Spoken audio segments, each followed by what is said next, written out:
organ yang terletak di dalam rongga dada yang berfungsi untuk memompa darah ke seluruh tubuh guna memenuhi kebutuhan oksigen dan nutrisi. Jantung terdiri atas 4 ruangan, yaitu serambi kiri dan kanan serta bilik kiri dan kanan. Darah dari bilik kiri akan dipompa ke seluruh tubuh, lalu setelah bersirkulasi akan kembali lewat serambi kanan dan masuk ke bilik kanan.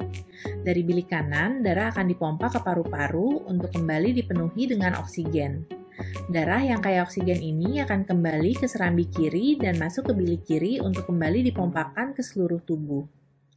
Seseorang dikatakan terkena gagal jantung apabila jantung tidak dapat memompa darah yang cukup untuk memenuhi kebutuhan tubuh.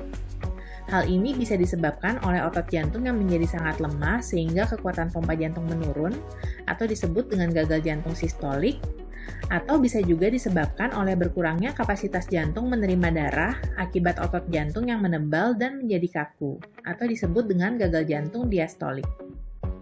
Beberapa gejala gagal jantung yang dapat ditemui antara lain sesak napas atau napas memendek, mudah letih dan lesu, bengkak terutama pada kaki dan pergelangan kaki, tidur lebih nyaman menggunakan 2 bantal atau lebih, batuk-batuk di malam hari, dan juga perut membengkak dan terasa begah. Sebagian besar orang yang mengalami gagal jantung sudah memiliki riwayat penyakit jantung terdahulu.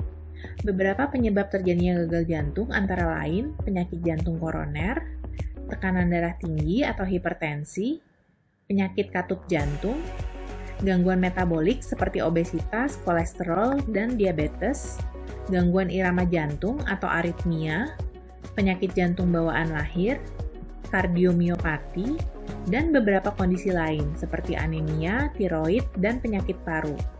Semua kondisi ini berpotensi untuk menyebabkan gagal jantung, terutama bila tidak ditangani dengan optimal. Maka untuk mencegah terjadinya gagal jantung, diperlukan tindak lanjut di tahap awal kondisi yang berpotensi untuk menyebabkan gagal jantung tersebut. Yuk kita bahas satu persatu. Yang pertama adalah penyakit jantung koroner. Penyakit jantung koroner adalah kondisi di mana terjadi penyempitan pada pembuluh darah koroner, yaitu pembuluh yang memberi aliran darah khusus untuk jantung.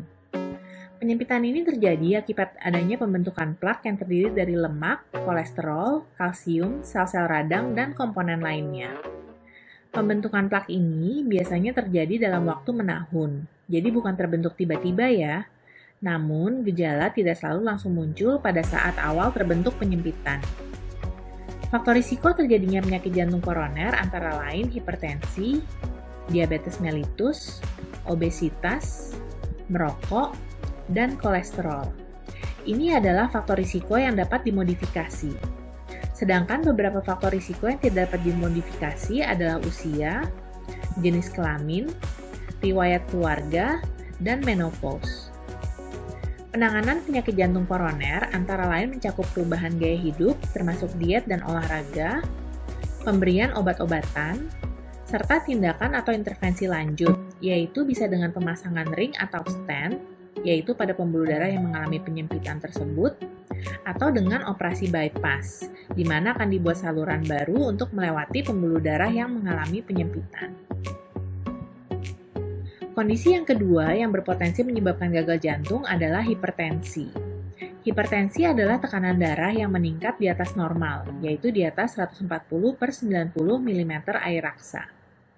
Hipertensi terbagi dua, yaitu hipertensi primer, yaitu hipertensi yang penyebabnya tidak diketahui secara pasti, dan yang kedua adalah hipertensi sekunder, di mana hipertensi terjadi akibat penyebab penyakit lain, seperti penyakit ginjal, tiroid, obat-obatan, kelainan pembuluh darah, dan lain-lain.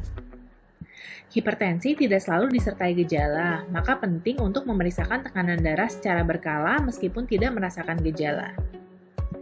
Hipertensi dapat diatasi dengan mengubah gaya hidup, antara lain dengan diet rendah garam, olahraga, menurunkan berat badan bagi yang berat badannya berlebih, berhenti merokok dan konsumsi alkohol, serta istirahat cukup dan mengatasi stres. Apabila tekanan darah masih tetap tinggi, maka diperlukan obat-obatan yang berfungsi untuk menurunkan tekanan darah sehingga target tekanan darah optimal bisa tercapai. Selanjutnya adalah penyakit katup jantung. Beberapa penyebab tersering penyakit katup jantung antara lain, yang pertama adalah degeneratif, yaitu kelainan katup akibat perubahan struktur katup terkait dengan bertambahan usia. Yang kedua adalah akibat infeksi, seperti penyakit jantung rematik dan endokarditis infektif. Yang ketiga adalah penyakit katup akibat serangan jantung, atau penyempitan pembuluh darah koroner. Dan yang keempat adalah akibat kelainan bawaan lahir. Jantung memiliki 4 katup, yaitu katup mitral, katup aorta, katup trikuspid, dan katup pulmonal. Katup sendiri berfungsi seperti pintu yang dapat membuka dan menutup. Secara garis besar, kelainan katup terjadi akibat katup yang tidak dapat menutup rapat sehingga menimbulkan kebocoran atau disebut dengan regurgitasi, atau terjadi penyempitan katup sehingga tidak dapat membuka dengan optimal atau disebut dengan stenosis. Pada gangguan katup ringan sampai sedang, biasanya dapat ditangani dengan obat-obatan. Namun, pada gangguan sedang menuju berat, akan perlu dilakukan tindakan lanjut yang dapat berupa perbaikan atau penggantian katup. Sedangkan untuk pendekatan tindakannya dapat dilakukan secara bedah maupun non-bedah atau transkateter. Selanjutnya adalah penyakit aritmia atau gangguan irama jantung. Kelainan irama jantung dapat berupa denyut jantung yang tidak beraturan, denyut jantung yang terlalu cepat, dan denyut jantung yang terlalu lambat. Beberapa faktor risiko terjadinya aritmia adalah usia, faktor genetik dan riwayat keluarga, konsumsi alkohol dan obat-obatan terlarang, merokok, kelainan hormon tiroid, serta ketidakseimbangan elektrolit. Tata laksana aritmia mencakup pemberian obat-obatan, tindakan ablasi yang bertujuan untuk memutus jalan listrik yang abnormal pada jantung, dan juga dengan pemasangan alat, antara lain alat pacu jantung dan juga ICD. Nah, bagaimana dengan keempat kondisi lainnya yang dapat menyebabkan gagal jantung? Kita akan melanjutkan pembahasan di video yang kedua. Jangan sampai terlewat ya.